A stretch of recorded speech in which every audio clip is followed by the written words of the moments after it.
ಮತ್ತೊಂದು ವಿಡಿಯೋಗೆ ಸ್ವಾಗತ ಸುಸ್ವಾಗತ. ನಾವಿವತ್ತು ಕೃಷಿ ಹೊಂಡ ಮಾಡಿಸಿದ್ವಿ, ನೋಡ್ಬೋದು. ಇದು ಮಾಡಿಸೋ ಉದ್ದೇಶ ಇದ್ದಿಲ್ಲ ನಮಗೆ, ಯಾಕಂದರೆ ನಾವು ಮನೆ ಕಟ್ತಾಯಿದ್ವಿ. ಮನೆ ಕಟ್ಟಿದಾಗ ಪಾಯಕ್ಕೆ ಮಣ್ಣು ಬೇಕಾಗಿತ್ತು. ಕೆರೆಯಲ್ಲಿ ಓಡಿಸೋಣಂದರೆ ಮಣ್ಣು ಮನೆಗೆ ತೋಟದ ಹತ್ರ ಮನೆ ಕಟ್ತಿರೋದು, ಅಲ್ಲಿಂದ ಅಲ್ಲಿಗೆ ದೂರ ಆಗುತ್ತೋ ಟ್ಯಾಕ್ಟ್ರದ್ದು ಮತ್ತು JCB ಮಾಡ್ಸೋಕ್ಕೆ ಎಷ್ಟು ಜಾಸ್ತಿ ತೊಗೊಳೋರು ಅಮೌಂಟು. ಇಲ್ಲಿ ತೋಟದಿಂದ ಮನೆ ಕಟ್ಬೇಕಾದ್ರೆ ಒಂದು ಕಿಲೋಮೀಟ್ರ್ ಇಲ್ಲ ಸರ್, ಹತ್ರನೇ ಇರೋದು. ಇಲ್ಲೇ ಒಂದು ಮಾಡ್ಸೋಣ ಅಂತ ಒಂದು ಐಡಿಯಾ ಬಂತು. ಆವಾಗ ಐಡಿಯಾ ಬಂದಾಗ ಏನಂದ್ರು, ಹೆಂಗೋ ನೀನು ಮಾಡಿಸ್ತಾ ಇದೆಯಾ, ಒಂದು ಕೃಷಿ ಹೊಂಡ ಥರ ಮಾಡಿಸ್ಕೊಂಬಿಡು, ಮುಂದಕ್ಕೆ ಫ್ಯೂಚರ್ ಆಗುತ್ತೆ ಅಂತ ಹೇಳಿದರು. ಆವಾಗ ಮಳೆಗಾಲದಾಗ ನೀರು ಚೆನ್ನಾಗಿ ಬರ್ತಾಯಿತ್ತು ಮಳೆಗಾಲ ಬರ್ತಾಯಿತ್ತು. ಬೇಸಿಗೆ ಕಾಲದಾಗ ಅಷ್ಟು ಸ್ವಲ್ಪ ಕಷ್ಟ ಬರ್ತಾಯಿದ್ದಿಲ್ಲ ನೀರು. ನೋಡ್ಬೋದು ನೀರು ಇಷ್ಟು ಮಾತ್ರ ಬರ್ತೈತೆ. ಬೇಸಿಗೆ ಕಾಲದಾಗ ಅವಾಗ ಇಷ್ಟು ಮಾತ್ರ ಬರ್ತಾಯಿತ್ತು.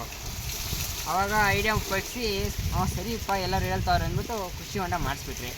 ಮಾಡಿಸಾದ್ಮೇಲೆ ಮನೆ ಗೃಹಪ್ರವೇಶ ಎಲ್ಲ ಆಗೋಯ್ತು ಗೃಹಪ್ರವೇಶ ಎಲ್ಲ ಆಗೋದ್ಮೇಲೆ ಇವಾಗ ಬೇಸಿಗೆಗೆ ಸ್ವಲ್ಪ ನೀರು ಸ್ವಲ್ಪ ಕಮ್ಮಿ ಬಿಡಾಕಿತ್ತು.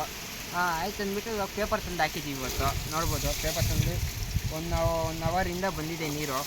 ಒಂದು ಅಡಿ ಇಲ್ಲ 1.25 ಅಡಿ ಬಂದಿದೆ ನೀರು.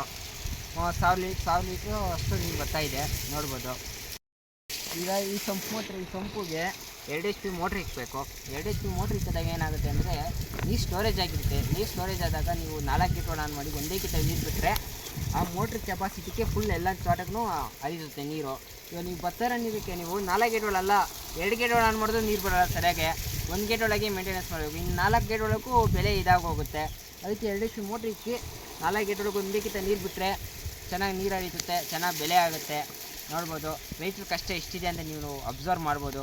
ಈ ಸಂಪು ಇವೆಲ್ಲ ಹಾಕಿ ಇದು ಮಾಡಿಸೋ ಏನಂದರೆ ಇದಕ್ಕೆ ಇನ್ವೆಸ್ಟ್ಮೆಂಟ್ ಎಷ್ಟಾಗಿದೆ ಅಂತ ನೀವು ಕೇಳ್ಬೋದು. 45ರಿಂದ 50 ಸಾವಿರ ಖರ್ಚಾಗಿದೆ. ಯಾಕಪ್ಪ ಅಷ್ಟೊಂದು ಖರ್ಚಾಗಿದೆ ಅಂದರೆ JCBನೇ ಎಲ್ಲದೂ ಮಾಡಿದ್ದು ನಾವು JCB ಎಲ್ಲ ತೋರಿಸ್ಬಿಟ್ಟು ಮತ್ತು ಬೈಕ್ ಮಣ್ಣಬೇಕಾಗಿತ್ತು, ಎಲ್ಲ ಮಣ್ಣು ಒರೆಸಿದ್ದೀವಿ. ಈಗ ನೀವು ಕೇಳ್ಬೋದು ಈ ಥರ ನೀರು ಬರ್ತಾಯಿದೆ ನಿಮಗೆ ಎಷ್ಟು ಅವರ್ ನೀರು ತುಂಬೋದು ಅಂತ. ಯಾರೋ ಒಬ್ಬರು ಕಮೆಂಟ್ ಹಾಕಿದ್ದಾರೆ 24 ಅವರ್ಸ್ ಅದು ತುಂಬುತ್ತೆ ಅಂತ. 24 ಅವರ್ಸ್ ಅದು ತುಂಬಕ್ಕೆ ರೈತರ ಹತ್ರ 24 ಅವರ್ಸ್ ಕರೆಂಟ್ ಇರೋಲ್ಲ ಗೈಸ್. 3 ಗಂಟೆ ಬೇಕು ನೀರು ತುಂಬಕ್ಕೆ. ಪಾಪ ಅವ್ರು ಕಮೆಂಟ್ ಹಾಕ್ತಿದ್ದಾರೆ, ಪಾಪ ಎಲ್ಲ ಬೆಂಗಳೂರಾಗಿರ್ಬೇಕು. 26 ಗಂಟೆ ತಟ್ಟೆ ಕಮೆಂಟ್ ಹಾಕ್ತಿದ್ದಾರೆ. ನೋಡೋಣ ಎಷ್ಟು ಅವರ್ಸ್ ತುಂಬುತ್ತೆ ಅಂತ. 3 ದಿವಸ ಬೇಕು ನೀರು ತುಂಬಕ್ಕೆ. ಇವಾಗ ನೋಡ್ಬೋದು 1.25 ಅಡಿಯಿಂದ 1.25 ಅಡಿ ಬಂದಿದೆ ನೀರು. ಆಮೇಲೆ ಇದಕ್ಕೆ ಪೇಪರಿಗೆ ಎಷ್ಟಾಗಿದೆ ಅಂದರೆ 17 ಸಾವಿರ ಆಗಿದೆ ಪೇಪರಿಗೆ.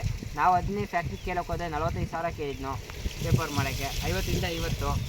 ಆಮೇಲೆ ನಾವು ಚಿಂತಾಮಣಿಗೆ ಹೋಗಿದ್ವಿ. ಚಿಂತಾಮಣಿ ಒಂದು ಶಾಪ್ ಪರಿಚಯ ಇತ್ತು, ಅಲ್ಲಿ ಹೋಗಿ ಪರ್ಚೇಸ್ ಮಾಡ್ಕೊಂಬಂದಿದ್ದೀವಿ 17 ಸಾವಿರ. ನೋಡ್ಬೋದು ಈ ಥರ ಎಲ್ಲ ನೀವು ಮಾಡ್ಕೊಳ್ಳಿ.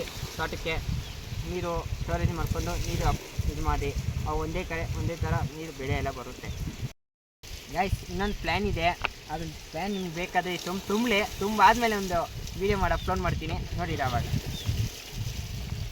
ಸಿಗೋಣ ನೆಕ್ಸ್ಟ್ ವೀಡಿಯೋದಲ್ಲಿ.